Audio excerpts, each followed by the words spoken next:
Good morning, good afternoon or good evening, wherever in the world you may be. This evening I'm going to show you and talk to you about part of my Alexander McQueen collection. When I started getting everything together, I realised that there was too much for one video, so I'm going to do part one this evening, part two on Wednesday evening, and after part two on Wednesday evening, I'll be doing Fashion Hack of the Week. So, where to begin? Goodness, I mean, how do you describe a man like Alexander McQueen, who was such a creative genius that words don't do him justice, really.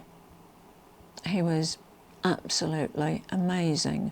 There's a lovely thing that was written about him. Excuse me if I read it from my notes. It says, McQueen was celebrated for his elaborate haute couture, praised as wearable art, blurring the line between fantasy and reality more than any designer of his time. And that's what he did. I mean, his haute couture was, oh, wow, it was, his imagination seemed to know no bounds. I mean, really, there's an incredible dress that whenever I think of McQueen, I always think of this dress. And it is so beautiful, the work that went into making this. It's just amazing. This book is really good, actually. Alexander McQueen, Genius of a Generation. It's a great book. Now this was Spring-Summer 2007 collection, and that is the dress. If any of you are big McQueen fans, I'm sure you all know about that dress already. I mean, I've made some pretty elaborate costumes, you know, during my time working in theatre, but never anything as elaborate as this. But what it did teach me working in theatre was how long it takes to make something like this. There are hundreds of hours of work in that, and it is so incredible. I mean, the beautiful shoulders, the shapes, you know, he was so good at tailoring, so good. He spent 2 years as an apprentice in Savile Row in London, I think from about 87 to 88. And Savile Row, if you don't know or haven't heard of it, is the ultimate in tailoring. Savile Row in London is where all the great tailors are. It is the crème de la crème. It really is. And I remember watching a documentary about McQueen, and they actually interviewed the gentleman who owned the business where McQueen did his apprenticeship. And he said that he had never known such a young man, you know, that just intuitively knew how to tailor. You know, it was almost as if the shears had a mind of their own. You know, he said that there was very little that you needed to teach him. You just needed to guide him in the right direction. Because he was just a natural. He was born with that incredible gift. McQueen left school in 1985 at the age of 16. I'm not sure what happens to have been, sorry, I'm just looking at my notes, in that period from sort of 85 to 87, those couple of years when he started his apprenticeship. I think he was probably always designing, you know, with the thought in mind that one day he would have his own label. And thank goodness he did. I mean, he was appointed head designer at Givenchy in 1996. He succeeded John Galliano. And he stayed there until 2001. And while he was there, he was saving money so that he could set himself up to launch his own label, which he actually did in 2000, just before he left Givenchy. Okay, so the famous skull scarf that really brought him his initial fame started with a dress worn by Kate Moss here in 2004 for the American Express show in London. And there was the skull design on that dress. And from there came the skull scarf, which really launched his name and made it a household word. I mean, I don't think there was anybody who was into fashion in any shape, form or description who didn't know about McQueen skull scarves. This is the first one I bought. I think I bought this one in 2005. And this is burgundy and cream or off-white.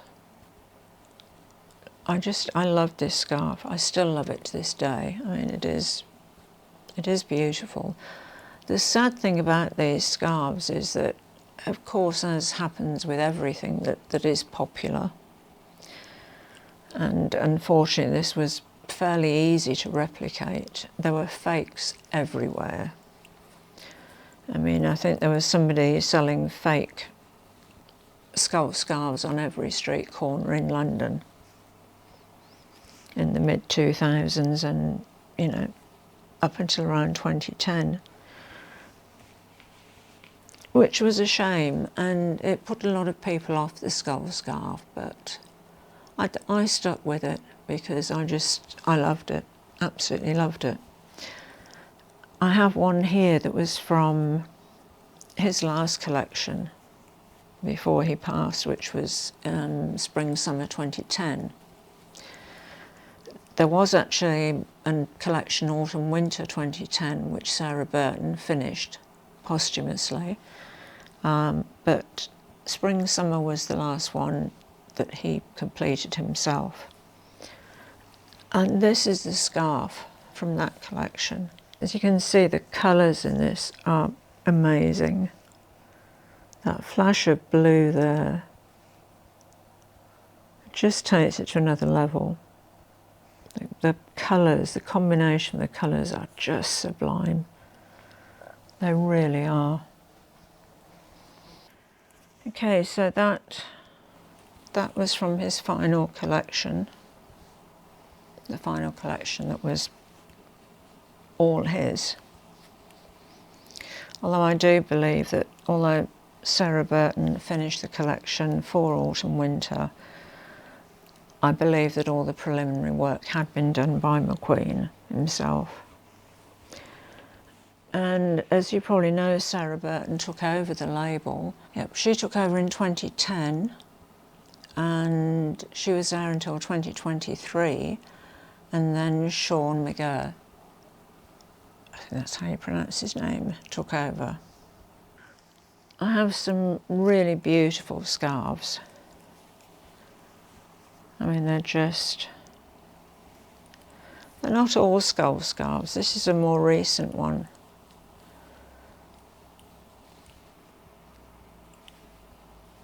I'll just make sure I've got it the right way up for you. This is one of the larger ones. And these are butterflies. It's a butterfly scarf. This is one of Sarah Burton's.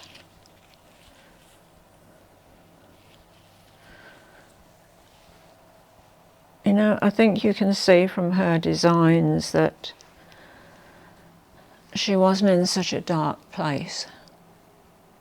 You know, you could see that dark place that McQueen was in. So Sarah Burton has definitely a more lighter approach to the label. These are so huge, seriously, they're just... they take some looking after.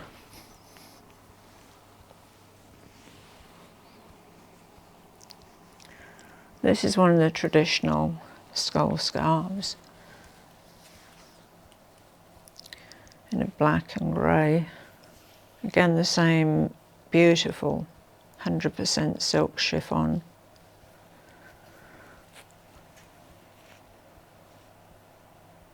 I love the skull scarves, I really do. But then I think I've always been a bit of a closet goth. I went through a period of being very into the gothic look when, in my late teens.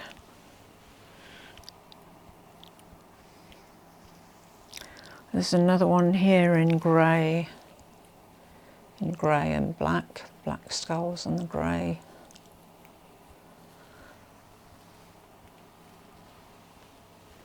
This one is interesting.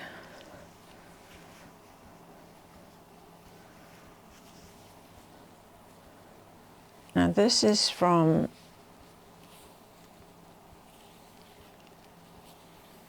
the diffusion line.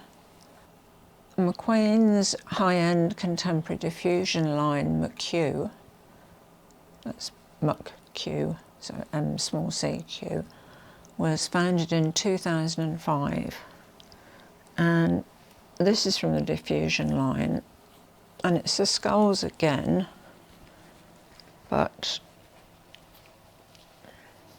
very different design, a different look.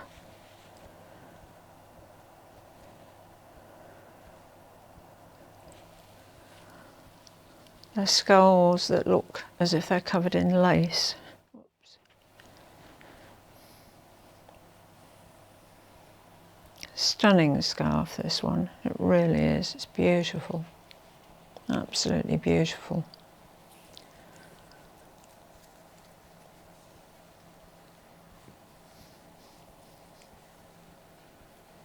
I have at some stage worn all of these scarves. I haven't just kept them, you know, as collectibles. I most definitely wear these.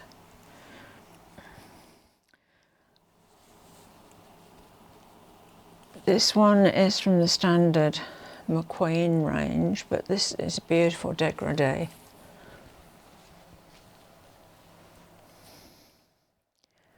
Going from the very dark grey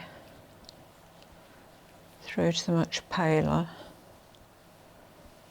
greys. I love this one. I bought this one from Net-a-Porter. It always used to amaze me because I haven't bought a skull scarf for years. They don't seem to be around anymore. It always used to amaze me that they ended up in the sale. You know what I mean? Just beyond me, really.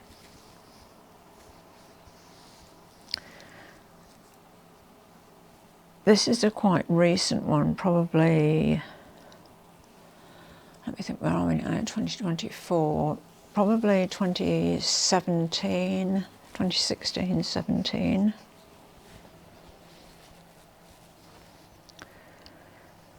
Beautiful colours in this. And this has a giant skull on it. I don't know if you can see I think you can see the skull there. The colours are beautiful. They really are. They're just exquisite.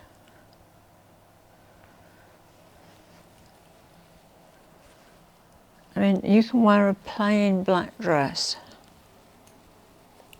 and style it with one of these, and that's all you need. The scarf does everything.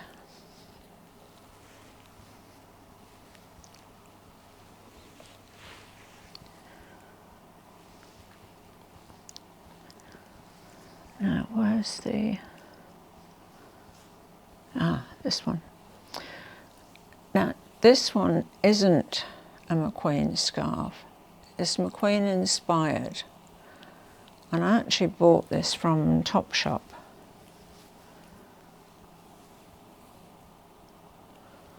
Which is no more, sadly, because they used to do some amazing fashion at Topshop. for a, you know, a high street brand. This is a take on the skull scarves, and it's just quite a beautiful scarf in its own right. Oh, sorry, I've got this upside down. Sorry, I'm in one of those days, having an upside down day.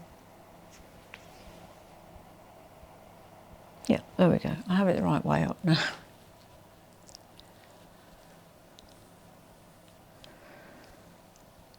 And this is in, it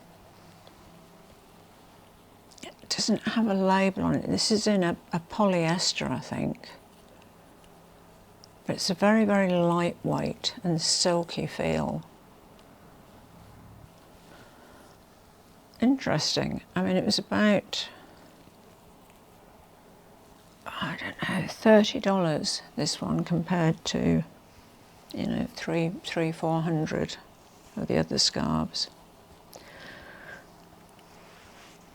This one also came from the diffusion line, McQueen.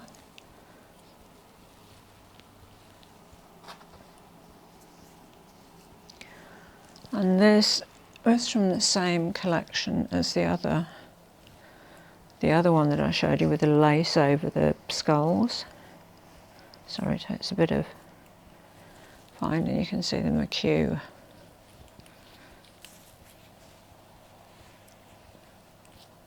Just there, hopefully. And this is a stunning scarf. It really is.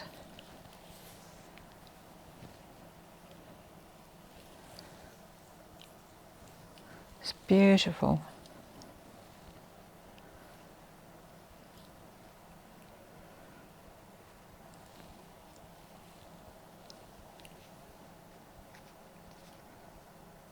I mean, the ones I'm showing you this evening are mostly, you know, black, white or grey with the odd coloured one. Oops. Getting a problem with static with my skirt. Okay, as well as the 100% silk chiffon scarves, there were also these scarves that are slightly thicker, that are 50% silk and 50% modal. Very, very soft. And I can't tell you which year all of these scarves were from, because I seriously cannot remember. I mean, at one point I had over 50 scarves, so I totally lost track of the collection. And as I said, I sold about half of it.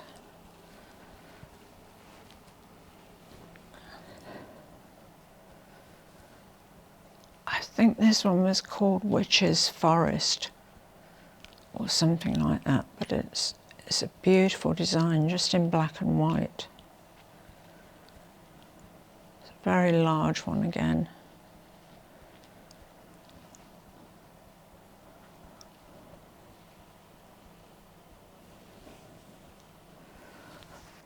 You can see how Sarah Burton kept up that sort of whimsical fantasy that McQueen had. And you can see in the design there, the fairies.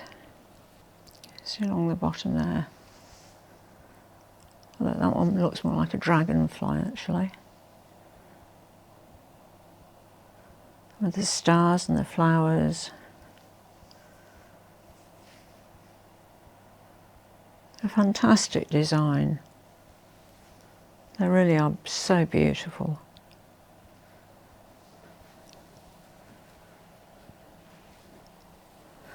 They're really works of art in their own right, these scarves.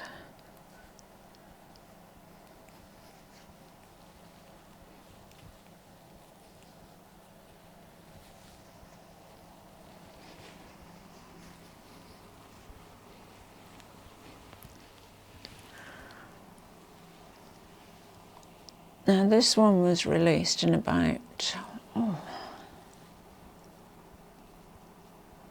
maybe 2012, 2013, I think. And they were only available for one season, and these are the plissé, or pleated scarves. You can see the plissé.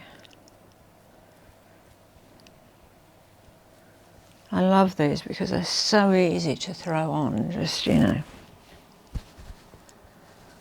like that. There you go. You haven't got any faffing around with the huge, great big, you know, scarves. I mean, as much as I love the other ones, they're a bit of a faffle. You know, they are very large, and they take a bit of sorting out before you can wear them. And this one I bought very recently, and you would have seen it in the Alexander McQueen mini haul. If you haven't seen that video, it's up here somewhere or over there. And talking about seeing my videos, if you've been watching my videos and you've enjoyed them and you haven't subscribed, please do. I would really appreciate it. And I'd also like to thank everybody who has subscribed, because I was trying to get to 500 subscribers this month, and I've already surpassed that. I think we're at about 525 now. So I think the next target is 1,000, which, you know, is the big one. That's when you can start to get monetized, as long as you have the watch hours as well, of course. So it's even more important to watch the video all the way through to the end. It's worth it, really, trust me. But I would appreciate it. Anyway, if you saw that video, or you're going to watch it now, you will have seen that this scarf, which has the skulls on, combined with the flowers. Lovely juxtaposition there in the design. And I also, in that mini haul, bought these earrings, these pearl drop earrings, that I really love. So those are some of the scarves. Now, one of the little bags that I have, excuse the rustling a minute, I'll just take the stuffing out.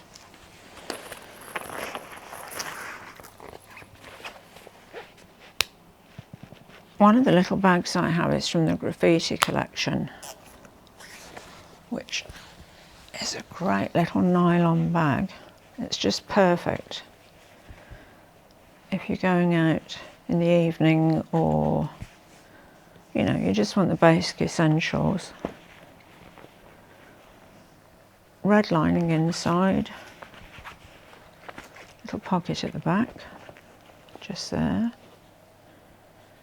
And it's just really so easy.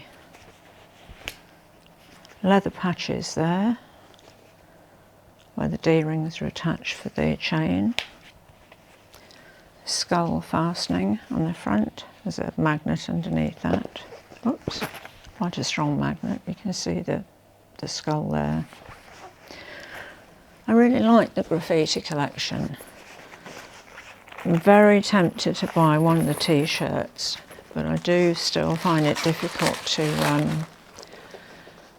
you know, forking out $500–600 for a t-shirt. I know it's a designer t-shirt, but even so, a t-shirt is a t-shirt, and I think it's the Scottish side of me, you know, because my family were originally from Scotland, and, you know, there's a saying in Scotland that if a Scot opens their wallet, then moss will fly out first, and it's very true. I also wanted to show you this umbrella. I won't open it, sorry. I won't open it because opening an umbrella indoors is very bad luck, and I'm extremely superstitious. But I bought this for Scott for his birthday a few years ago, and it has got the most beautiful skull head on it. It's really lovely with a silver chain. And it's one of those, you know, collapsible umbrellas. Very large when it's extended, but very, very nice, this umbrella.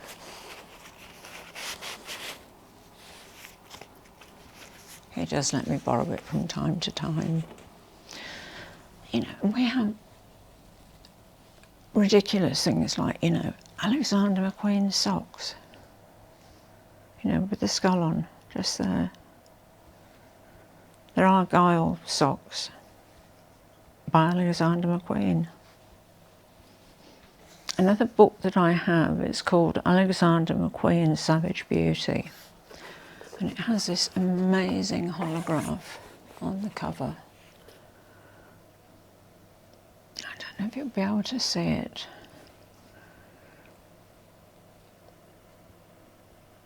It's McQueen, and then he changes.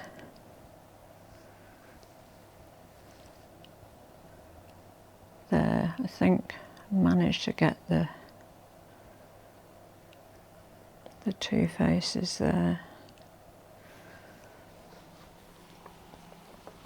It's a lovely book, this one. It's quite a big sort of coffee table book. And the photographs in here, wow, I mean, just, I mean, look at this.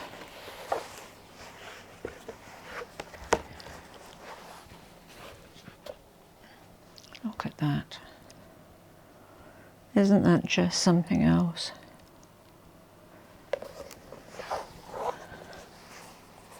These pieces are absolutely spectacular.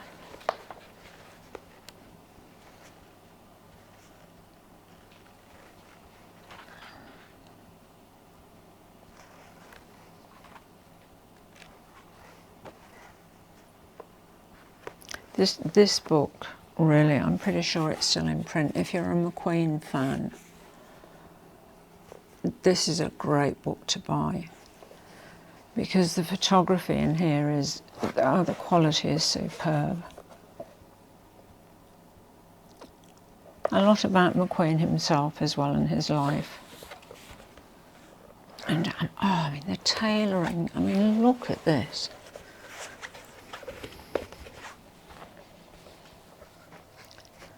Look at the sharpness of that. I mean, that is tailoring at its finest. It really is.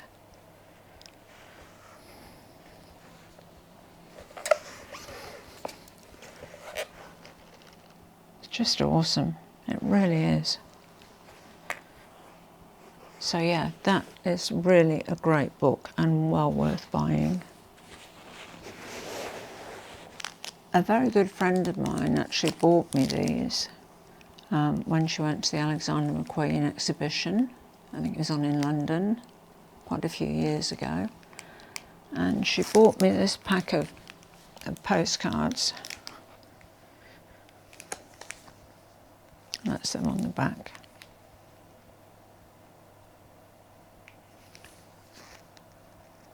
I love things like this, I really do. They're just unusual, quirky little things that, you know, that's the sort of thing that I like to collect. And she also bought me this lovely, oh, I have to get up again, this lovely little skull pocket mirror. That's gorgeous. Really lovely, the details on that skull are stunning, really.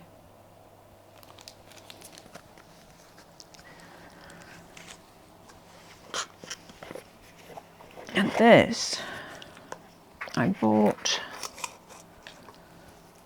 I think it was in the sale on the Alexander McQueen website. They have really good sales on there. Most of the stuff in sales is half price. This is an Alexander McQueen sneaker. You can just see the Alexander McQueen in the back there, hopefully.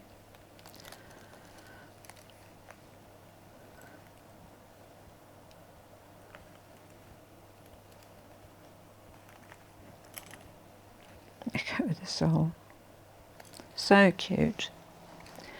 I just love out of the ordinary little things like this, you know.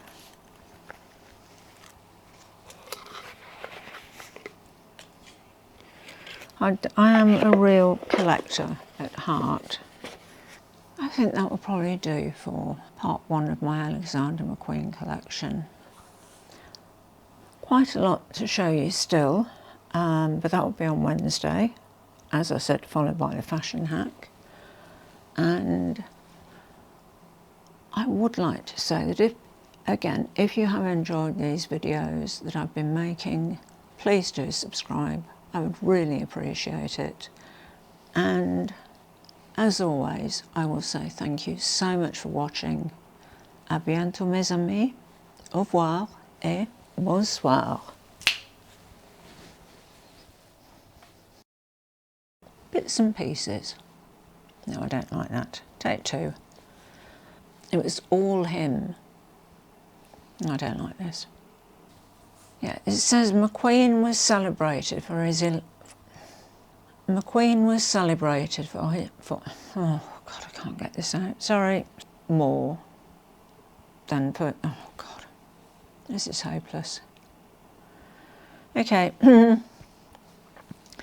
Take 74. Fashion hack of the week. On Wednesday, not today. Oh, God. Apprentice in Savile Row in 1987 to 98. Apprenticeship in Savile, oh God.